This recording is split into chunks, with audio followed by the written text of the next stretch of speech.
장동혁 체제 여러 가지 뭐 대장동 항소 포기 등등 해서 이러저러한 이재명 정권의 불리한 이슈들이 터지고 있지만 국민의힘의 지지율은 여전히 20%대를 넘지 못하고 있는 그러한 흐름입니다. 20% 안에서 계속 이 답보를 하고 있는 그런 상황이고, 장동혁 대표의 어떤 흐름, 움직임과 관련해서도 잘 한다라고 박수하는 분들도 있지만, 또 너무 이 한계가 뚜렷하다, 내년 지방선거를 이렇게 갈 수 있겠느냐라고 또 얘기하는 그런 분들도 좀 있는 것 같습니다. 자, 장동혁 체제 국힘의 딜레마, 일단은요, 여론의 흐름이 어떤지 오늘 나온 한국갤럽의 조사 결과, 이것이 이제 또 여러 가지 시사하는 바가 있습니다. 이것부터 좀 살펴보면서 계속해서 이 얘기 이어가도록 하겠습니다. 자, 오늘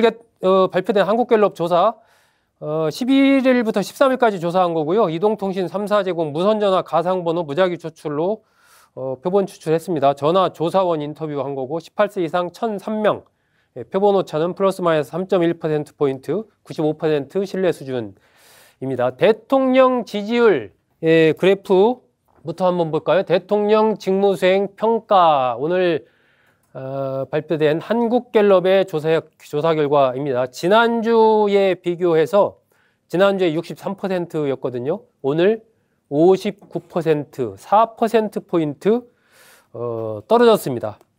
55%가 긍정평가했고 32%는 부정평가, 9%는 의견 유보, 뭐 대체적으로 이런 흐름들인데, 지난주보다 어쨌든 4% 하락해서 다시 50%대로 대통령 지지율이 떨어졌다. 결국 이제 여기서 떨어진 이유의 핵심은 이 대장동 관련된 개발 비리 항소 포기, 이 부분이 결정적으로 작용했다, 이렇게 봐야 되겠죠. 지금 여러분 보시는 이 긍부정 평가의 이유가 그것을 보여주고 있습니다. 자, 대통령 직무수행 긍정평가 이유 왼쪽 한번 보시면 외교, 경제, 민생 전반적으로 잘한다, 뭐 이렇게 돼 있습니다. 자, 오른쪽 부정적으로 평가한 분들, 왜 부정적으로 평가했나 이유를 보면, 첫 번째 도덕성 문제, 본인 재판 회피. 이게 본인 재판 회피도 지금 대장동 항소 포기와 연결된다라고 봐야 되겠죠. 두 번째 경제 민생, 세 번째가 친중, 중국인 무비자 입국, 이것도 상당히 부정평가 3위로 올라 있습니다. 그리고 네 번째가 새로 들어간 건데, 대장동 사건, 검찰 항소 포기 압박, 이것도 6%거든요. 독재 독단이다, 이것도 6%. 부정평가한 이유가 이렇게 돼 있습니다. 여기서 이제 완전히 새로 들어간 것이 이제 대장동 사건, 검찰 항소 포기 압박 6% 이거거든요. 이것이 이제 지금 이재명 대통령의 지지율을 50%대로 끌어내린 핵심적인 부정적인 이유입니다. 지난주와 비교하면 긍정평가 이유는 변함이 없는데, 부정평가가 새로 이제 대장동 사건이 포함되면서 늘어난 거죠. 자, 그 다음에 이제 정당 지지도도 한번 볼까요? 예, 정당 지지도 여전히 이른바 4대2의 흐름들이 이어지고 있습니다. 위에 하늘색 돼 있는 거 더불어민주당 지지율 40%대, 42%대. 예, 더불어민주당 지지율 지난주에 비교해서 이건 오히려 약간 올랐습니다.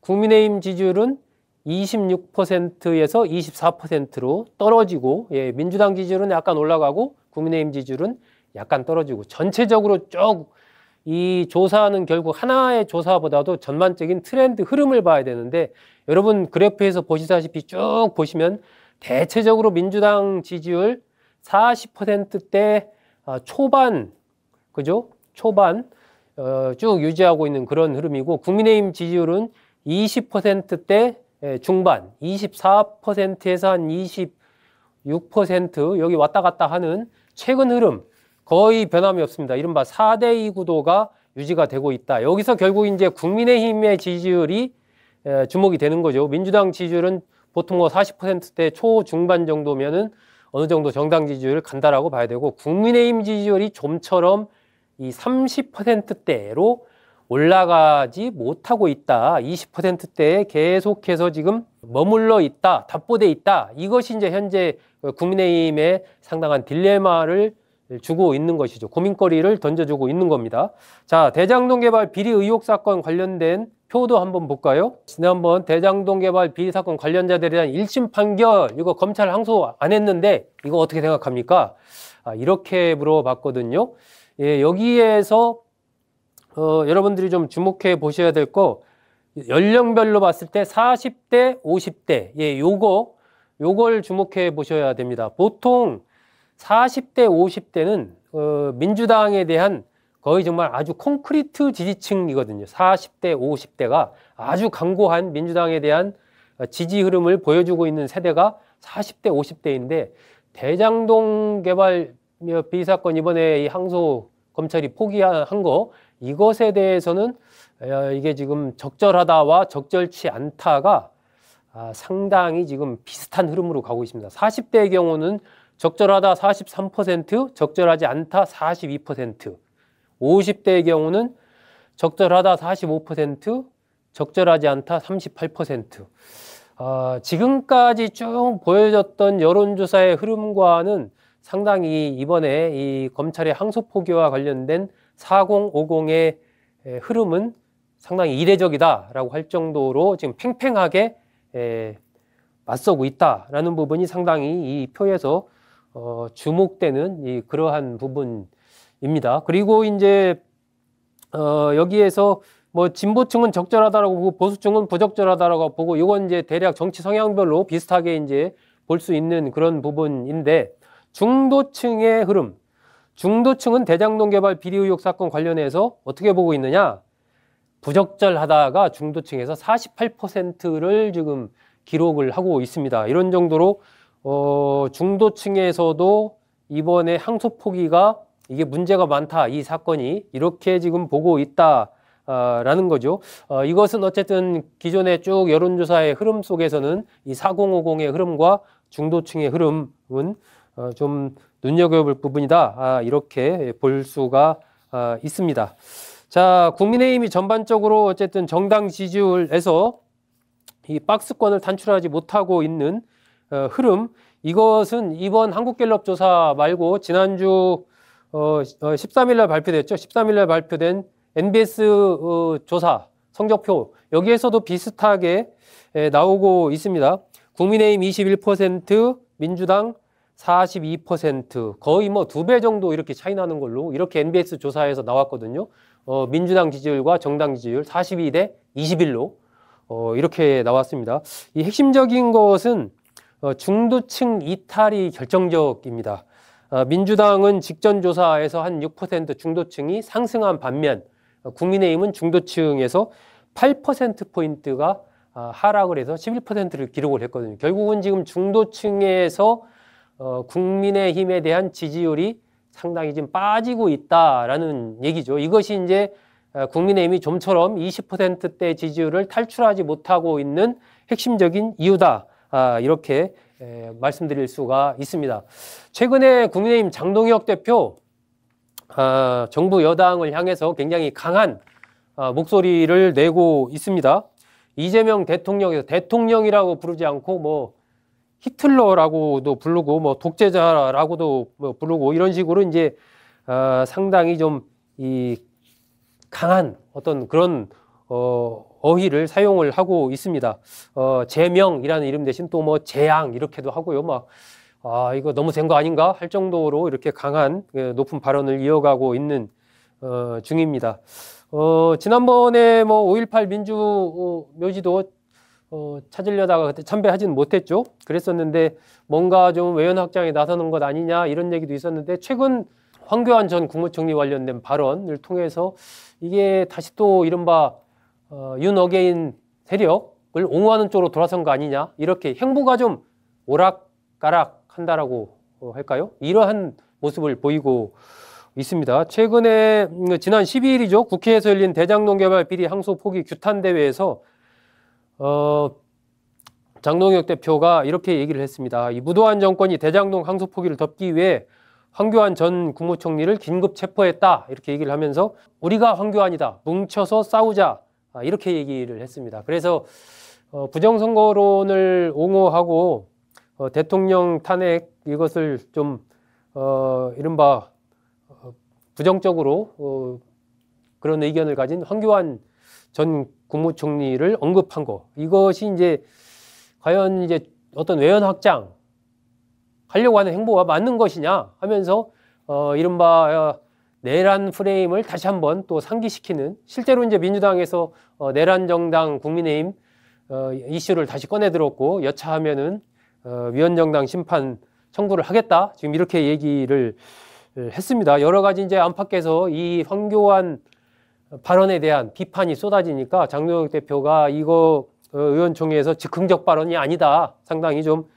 전략적인 판단에 의해서 한 거고 부정선거를 옹호하는 것은 아니다. 이렇게 입장을 밝혔습니다. 하지만 이 뭐 우리가 황교안이다라는 이 메시지 자체가 상당히 이렇게 많이 퍼지면서 결국은 이 장동혁 대표가 이 황교안 전 총리를 옹호하는 그런 이미지로 결국 이제 황교안 전 총리로 상징되는 그런 뭐 부정선거 옹호하는 거라든지 이 탄핵에 대한 반대를 표명했던 거 이런 쪽에 대해서 다시 돌아간 거 아니냐 이런 얘기가 안 나올 수가 없는 거죠. 사실 그동안 그 장동혁 그 대표가 대표로 되고 나서 조금 약간 이제 중도적으로 가려고 하는 것 아니냐 그런 얘기들도 있었습니다. 그런 행보도 보였었죠. 월간 매월 한 번 이상은 호남을 방문하겠다 뭐 이런 약속도 좀 했고 당의 부동산 정책 정상화 특별위원회 위원장을 직접 맡았습니다. 민생을 좀 챙기는데 당대표가 앞장서겠다 이런 얘기를 의지를 보였죠. 지난 5일에는 대전을 찾아서 충청권 지역 민생 예산정책 협의회를 주재를 했고 6일 날에는 또 국립 광주 5.18 민주묘지를 찾아서 참배하려고 그렇게 노력을 했습니다. 7일 날에는 경기 용인 또 수지를 찾아갔어요. 그래서 여기서도 부동산 대책 관련 현장 간담회를 주재하기도 했습니다. 10일에는 청주에서 현장 최고위원회를 개최하고 청주국제공항 또 SK 하이닉스를 방문하기도 했었죠. 이런 식으로 이제 민생 행보, 현장 행보를 장동혁 대표가 계속 이제 하고 있는 와중에 이른바 황교안 발언이 또 나오면서 이게 이런 부분들이 다시 묻히면서 그래 결국 또 윤어게인 세력 옹호하는 쪽으로 갔구나. 뭐 그렇지. 이렇게 돼버리니까 이제 국민의힘의 과연 어떤 이 지향성, 장동혁 대표의 어떤 정확한 비전 설정이 무엇이냐라는 부분에 대한 계속해서 이 퀘스천 마크가 나오는 거죠. 이 장동혁 지도부 쪽에서는 여론조사 이렇게 해보니까 18세부터 29세까지 이 연령대에서 국민의힘 정당 지지율이 좀 민주당보다 거의 이제 맞서거나 조금 더 높게 나오는 이런 흐름이다 전체적으로. 그래서 이 세대를 잡아야 내년 지방선거에서 이길 수 있다. 이 세대는 좀 짧은 메시지, 자극적인 메시지 이런 것을 원하니까 그런 쪽으로 이제 타겟팅을 한다라는 측면에서 뭐 그런 여러 가지 발언을 했다. 좀 전략적이다라는 설명을 했는데 그에 대한 반론이 또 만만치 않은 거죠. 그걸 전략이라고 얘기할 정도면 전략이 없는 거다. 이런 반론도 나오고 있는 겁니다. 지금 상황을 판단하는 정치적 판단 능력이 부족한 거다. 이런 비판이 나오고 있습니다. 조갑재 대표가 그런 글을 올렸죠. 장동혁 대표는 윤석열 전 대통령 면회하고 나와서도 하나로 뭉쳐서 싸우자고 했다고 이렇게 좀 얘기를 했는데 이거 부정선거 음모론 세력과 공개적으로 연대하겠다는 선언 아니냐 이런 비판을 했습니다. 사실상 보수라고 하면서 메시지를 내지만 보수 세력을 공격하는 우리가 민주당을 도와주는 행위 아니냐는 뭐 그런 맥락의 비판인 것이죠. 자, 이런 가운데 국민들은 그렇다면 장동혁 대표의 직무 수행에 대해서 어떤 평가를 내리고 있을까? 정청래 대표보다도 더 낮은 평가를 내리고 있습니다. 자, 장동혁 대표의 직무 수행을 보여주는 이 여론조사 결과 어떤지 요거 한번 요거 띄워주시죠. 장동혁 국민의힘 대표의 대표이직 수행에 대한 국민 여론조사 이게 이제 한길리서치가 쿠키뉴스 의뢰로 지난 8일부터 10일까지 만 18세 이상 남녀 1,009명 대상으로 물은 결과입니다. 유선 전화 면접이고요. 무선 ARX를 병행해서 했습니다. 응답률 2.8%, 표본 오차 95% 신뢰 수준의 오차 범위 플러스 마이너스 3.1%포인트. 오늘 제가 말씀드린 자세한 여론조사들은 중앙선거 여론조사심의위원회 홈페이지를 참조하시면 됩니다. 자, 이거 볼까요? 왼쪽에 정청래 더불어민주당 대표의 대표직 수행에 대해서는 어떻게 평가하십니까? 여기서 잘한다 42.1%, 잘 못한다 48.9% 이렇게 나왔거든요. 자, 오른쪽 장동혁 대표의 대표직 수행에 대해서는 어떻게 평가하십니까? 잘한다 36.7%, 잘 못한다 53.9%. 잘한다라는 측면에서는 한 정청래 대표보다 한 6%, 5%포인트 이상 낮고, 잘 못한다라는 부분은 정청래 대표보다는 5%포인트가 높아요. 장동혁 대표의 직무 수행에 대해서 국민은 정청래 대표보다 더 박한 평가, 더 못하고 있다, 이런 평가를 지금 내리고 있다. 이게 이제 한길리서치 조사 결과를 토대로 이렇게 좀 말씀을 드립니다. 지금 전반적으로 오늘 갤럽 조사, 그리고 국민의힘에서 정당 지지율, 그리고 장동혁 대표가 현재 취하고 있는 어떤 노선들, 이런 부분들 속에서 아직까지 그렇게 국민의 마음을 움직일 그럴 상황을 만들어내지 못하고 있다, 이렇게 요약할 수가 있는 거죠. 어떤 전략적인 변화를 줄 수밖에 없는 국면으로 지금 가고 있다, 이런 얘기가 나옵니다. 장동혁 대표가 내년 지방선거에서 승리하기 위해서는 노선 변화를 확실하게 줘야 된다. 이게 오락가락하는 행보가 아니고 확실한 중심을 갖고 가면서 나머지를 붙이는, 지금은 중심이 뭔지 모르겠다라는 말이 많은 거죠.